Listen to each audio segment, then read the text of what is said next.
এবার আমরা অ্যাডমিন প্যানেলে প্রবেশের সিস্টেমটি দেখে নেব। সেজন্য শুরুতেই আমরা লগইন অপশনে ক্লিক করছি।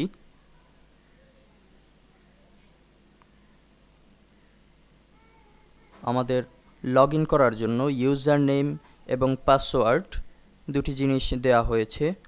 মূলত এই দুটি জিনিস আমি পেয়েছি আমার যে ইমেইল অ্যাড্রেসটি ওয়ার্ডপ্রেস ইনস্টল করার সময় দেয়া হয়েছিল সেই ইমেইল অ্যাড্রেসে পাঠিয়ে দেওয়া হয়েছে ইউজার নেম এবং পাসওয়ার্ড।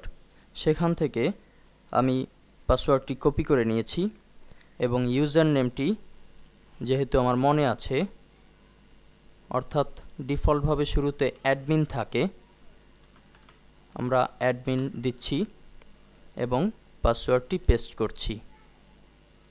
এবার লগইন। আমাদের অ্যাডমিন প্যানেলে প্রবেশের সিস্টেম মূলত এটি। তবে মনে রাখার যে বিষয়টি সেটি হচ্ছে অবশ্যই আপনাকে আপনার মেইল থেকে ইউজার নেম এবং পাসওয়ার্ড প্রাথমিকভাবে সংগ্রহ করে নিতে হবে। যদি আপনার সংগ্রহে ইউজার নেম পাসওয়ার্ড না থাকে তাহলে কখনোই আপনি এই অ্যাডমিন প্যানেলে প্রবেশ করতে পারবেন না। পরবর্তীতে আমরা দেখব যে কিভাবে অ্যাডমিন প্যানেলে কাজ করা যায়।